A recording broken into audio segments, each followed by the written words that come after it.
Hello guys, स्वागत है आपका हमारे चैनल पर।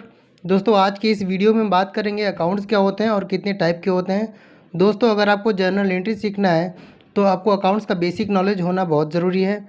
बिना अकाउंट्स के बेसिक नॉलेज के आप जर्नल एंट्री नहीं कर पाएंगे, क्योंकि पहले आपको खातों को पहचानना होगा, उसके बाद आप जर्नल एंट्री का रूल लगाएंगे। तो सबसे पहले समझते हैं अकाउंट्स क्या होते हैं।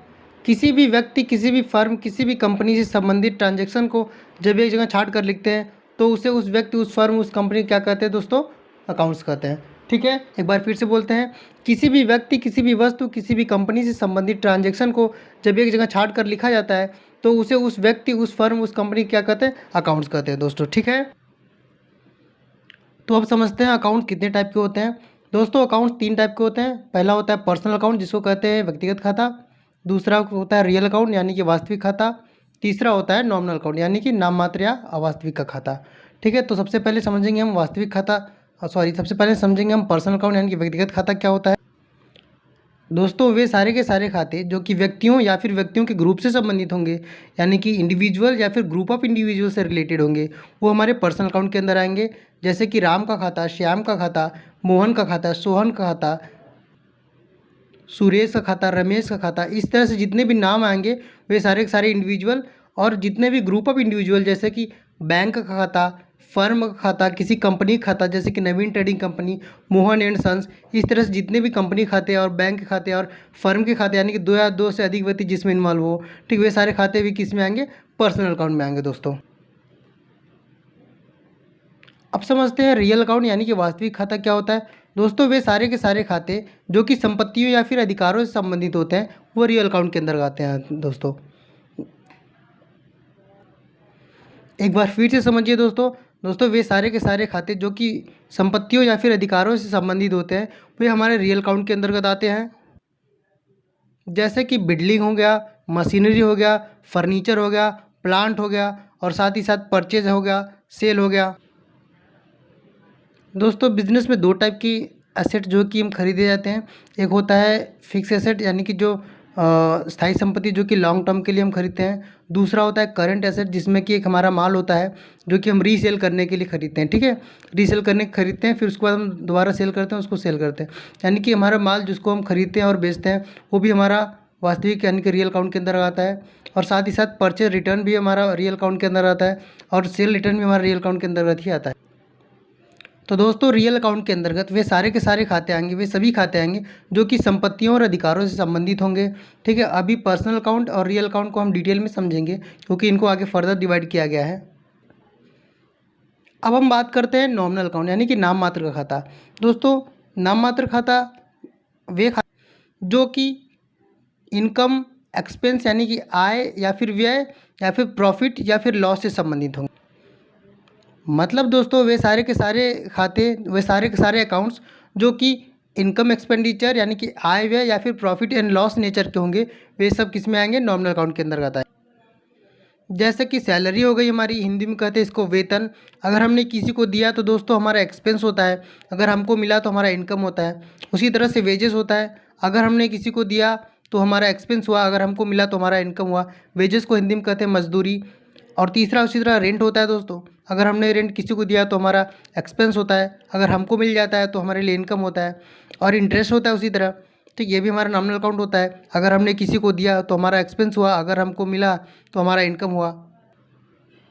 नेक्स्ट है हमारा डिस्काउंट यानी कि छूट, अगर हम किसी को देते हैं तो हमारा लॉस होता है, अगर हमको मिल जाता है तो हमारा प्रॉफिट होता है। अगला है दोस्तों बैड डेट, ये भी दोस्तों नॉमिनल अकाउंट के अंदर आता है, क्योंकि हमारा एक लॉस होता है। दोस्तों, बैड डेट्स होता क्या है? हम किसी को उधार माल बेचे रहते हैं तो उसकी जो अमाउंट, उसकी जो राशि होती है हमको वसूल नहीं हो पाती, यानी कि उधार माल जिसको हम बेचे वो हमको पैसा नहीं देता, तो हमारा अमाउंट वो डूब जाता है, उससे वापस नहीं मिल पाता, उसको हम कहते हैं बैड डेट्स।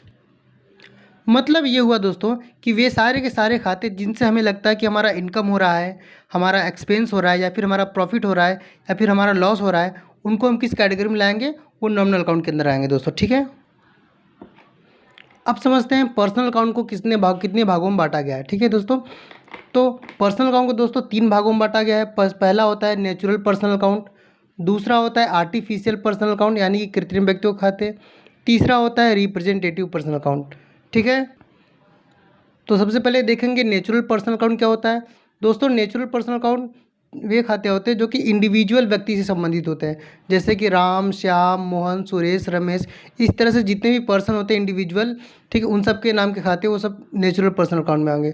साथ ही साथ दोस्तों debtors account, creditors account, capital account, drawing account, ये सारे के सारे खाते भी पर्सनल के नेचुरल में आएंगे। ठीक है दोस्तों, आप समझते हैं डेटर्स क्या होते हैं दोस्तों, मतलब वे सारे के सारे लोग जो कि हमको फ्यूचर में पेमेंट करेंगे वो डेटर होते हैं दोस्तों हमारे। मतलब ये हुआ दोस्तों कि वे सभी व्यक्ति जो कि हमको फ्यूचर में पैसा देंगे वे हमारे देनदार यानी कि डेटर हैं। ठीक है, वो भी पर्सनल अकाउंट के अंदर आएंगे दोस्तों। आप समझते हैं क्रेडिटर क्या होते हैं दोस्तों। क्रेडिटर मतलब दोस्तों वे सभी व्यक्ति जिनको कि हमें पैसा देना है फ्यूचर में, वे सभी व्यक्ति क्या होंगे, क्रेडिटर, हमारे क्रेडिटर होंगे। वो किस में आएंगे हमारे, वो भी पर्सनल अकाउंट के अंदर आएंगे। फिर से समझते हैं दोस्तों, मतलब क्रेडिटर मतलब वे सभी व्यक्ति जिनको कि हमें फ्यूचर में पेमेंट करना है, वे सभी हमारे क्रेडिटर होंगे, वे भी हमारे पर्सनल अकाउंट के अंदर आएंगे। ठीक है दोस्तों, अब हम बात करते हैं कैपिटल अकाउंट में। कैपिटल अकाउंट भी दोस्तों हमारा पर्सनल अकाउंट ही होता है।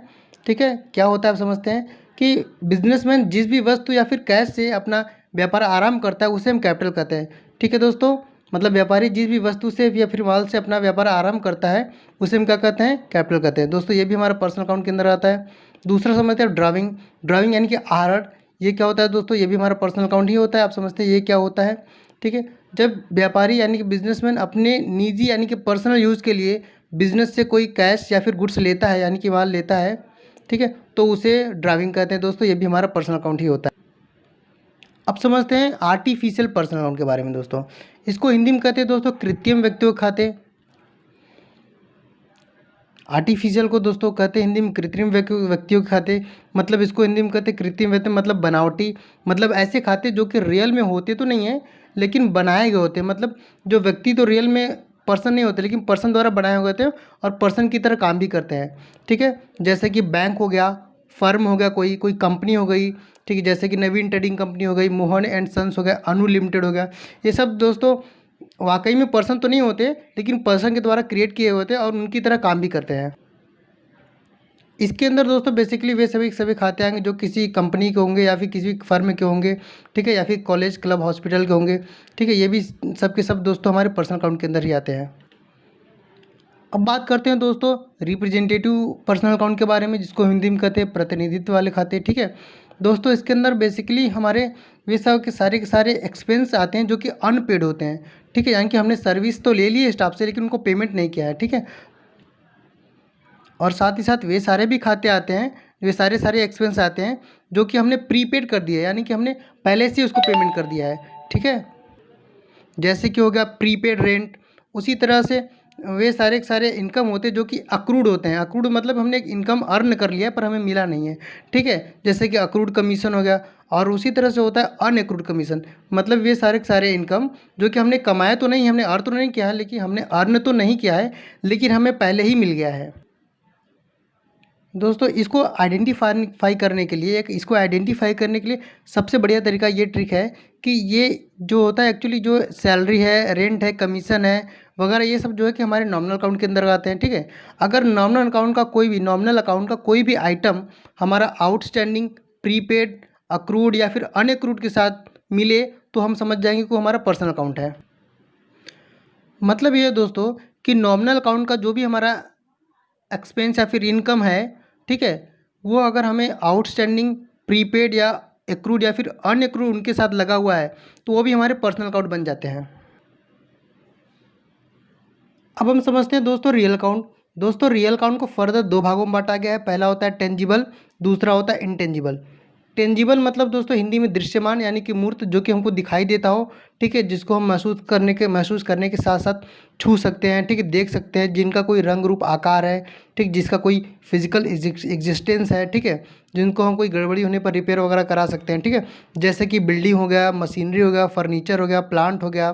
ठीक है, साथ ही साथ परचेज रिटर्न जो कि हमारा माल खाता है, ठीक है, जो कि हमारा गुड्स के अंदर आता है, सेल रिटर्न। ठीक है, अब हम बात करते हैं दोस्तों इंटेंजिबल, यानी कि जो हमको दिखाई ना देता हो, अदृश्यमान, जिसको हम हिंदी में और भी कहते हैं अमूर्तमान भी कहते हैं। जी हाँ दोस्तों, इंटेंजिबल मतलब अदृश्यमान या फिर अमूर्तमान जो कि दिखाई ना देता हो, सिर्फ और सिर्फ महसूस किया जा सकता हो, ठीक है। यानी कि सिर्फ और सिर्फ महसूस किया जा सकता हो, जैसे कि गुडविल हो गया, पेटेंट्स हो गया, कॉपीराइट हो गया, ठीक है दोस्तों। ये सब भी आते हैं हमारे रियल अकाउंट में आएंगे, ठीक है। अब समझते हैं गुडविल क्या होता है दोस्तों।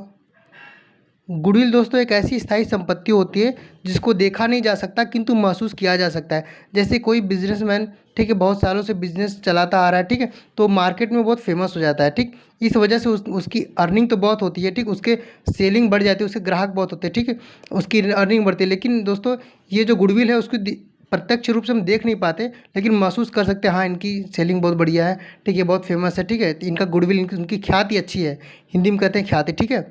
इस तरह से दोस्तों एक दूसरा होता है पेटेंट्स। पेटेंट्स दोस्तों एक राइट होती है, ठीक है, जैसे कि जो किसी को उसके द्वारा बनाया गया किसी मशीन या फिर किसी इन्वेंशन के लिए जो है कि दी जाती है दोस्तों, ठीक। अगर किसी ने कोई इन्वेंशन किया है, ठीक, तो उस पर उसको एक इनकम होती है, ठीक, जो कि उसको दिया जाता है, ठीक है, आगे जितनी भी मशीनें बनाई जाएंगी तो वो उसका एक राइट होता है, ठीक। ये भी हमारे होता है जो कि दिखाई तो नहीं देता लेकिन होता है, ठीक है, जो कि हमारा आएगा इंटेंजिबल में, ठीक। और अगला होता है हमारा दोस्तों कॉपीराइट। कॉपीराइट दोस्तों ये भी हमारा रियल अकाउंट के अंदर आता है, वो भी इंटेंजिबल का पार्ट है।